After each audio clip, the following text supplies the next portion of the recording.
कविता अपने माता पिता की बहुत लाडली थी। 3 बड़े भाइयों की बहन थी। कोई भी चीज़ मांगने पर उसी वक्त सामने हाजिर हो जाती थी। पूरे घर में रौब था उसका। पूरे परिवार और नौकरों पर राजकुमारी की तरह हुक्म चलाती थी। स्कूल में भी पूरा रौब था उसका। बड़े घर की लाडली जो थी वह। ऐसे ही उसने कॉलेज में दाखिला लिया। हर दिन नया फैशन देखकर हर कोई उससे दोस्ती करना चाहता था। थोड़े ही दिनों में उसके बहुत से दोस्त बन गए। पूरे कॉलेज में उसकी अपनी ही एक पहचान थी। इन दिनों उसके एक रिश्ता आया। खानदानी लोग थे और पापा की पुरानी जान पहचान थी। उनके साथ कविता के साथ कोई जोर जबरदस्ती नहीं की, पर कविता ने फिर भी हाँ कर दी, क्योंकि वह अपने परिवार से बहुत प्यार करती थी। वह जानती थी कि वह लोग उसका अच्छा ही सोचेंगे। लड़के का नाम राज था। राज काफ़ी पढ़ा लिखा और समझदार लड़का था। ससुराल वाले भी बहुत अच्छे थे। ससुराल में कविता की जगह वैसी ही थी जैसे कि मायके में। कोई भी कार्य कविता की सलाह के बिना नहीं होता था। सबकी लाडली बहू बन गई थी वह। फिर उसके घर एक बेटे का जन्म हुआ। राहुल कविता को जान से प्यारा था। पोता पाकर ससुराल वाले तो फूले नहीं समाते थे। कविता कभी कभी सोचती कि उसकी किस्मत कितनी अच्छी है। उसका हर अपना उसे कितना प्यार करता है। चाहे जीवन में कैसा भी समय आए, मेरे अपने हमेशा मेरे साथ हैं। मैं कभी अकेली नहीं हो सकती। कितनी खुशकिस्मत हूँ मैं। पर शायद कविता की खुशियों को उसकी ही नज़र लग गई थी। एक दिन वह मायके जाने की जिद कर बैठी। राज को बहुत काम था, लेकिन वह फिर भी उसे ले गया। रास्ते में उनकी गाड़ी अन्य गाड़ी से टकरा गई। कविता, राज और राहुल बहुत बुरी तरीके से जख्मी हो गए। काफ़ी दिनों के इलाज के बाद राज और राहुल तो ठीक हो गए, लेकिन कविता पूरी तरह से ठीक न हो सकी। सर पर चोट लगने के कारण वह अपनी आंखों की रोशनी खो बैठी। अब कविता की किस्मत जैसे उल्टे पांव चलने लगी। मायके वालों ने कुछ दिनों तक उसे मिलने आते रहे। फिर कभी कभार फ़ोन करके पूछ लेते कि अब कैसी हो।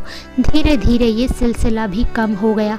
ससुराल वालों की सहानुभूति भी कम होने लगी। घर में किसी को पास बैठने के लिए कहती तो जवाब मिलता, बहुत काम है, अब तुम भी हाथ नहीं बटा सकती।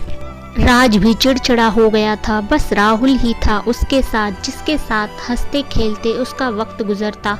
एक दिन कविता के हाथ से कुछ सामान गिर गया, जिसकी वजह से राहुल को हल्की सी चोट लग गई। कविता के सास ससुर ने राहुल को उससे अलग कर दिया कि कहीं उसके ना देखने की वजह से बच्चे का कोई नुकसान ना हो जाए।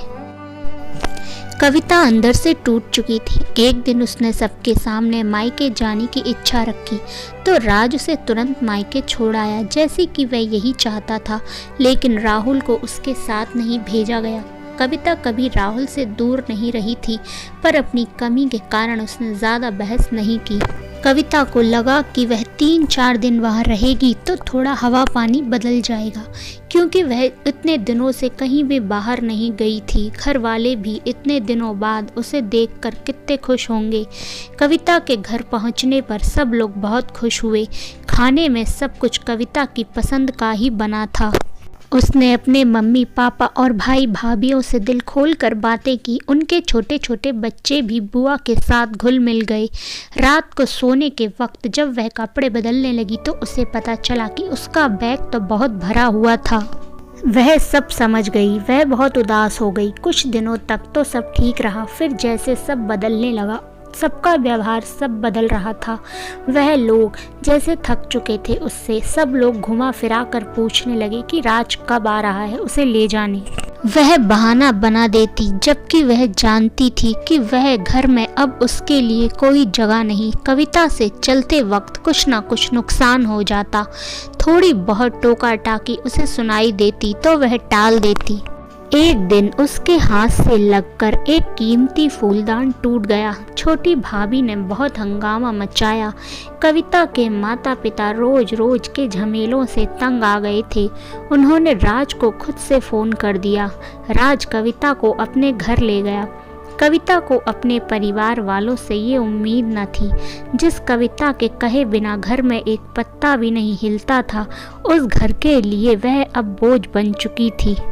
राज के साथ ससुराल आते वक्त वह बहुत खुश थी, क्योंकि वह अपने घर जा रही थी, अपने जिगर के टुकड़े राहुल के पास। परंतु ये खुशी भी कुछ पल की ही थी।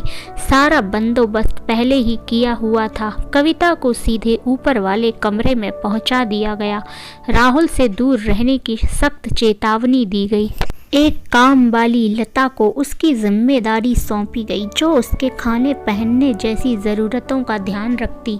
कविता ज़्यादातर चुप ही रहती, कभी कभी काम वाली लता से थोड़ा बतिया लेती। उसके ज़रिए राहुल का पता चल जाता। सबकी लाडली बेटी और बहू अब सबके लिए लाडली से बोझ बन चुकी थी।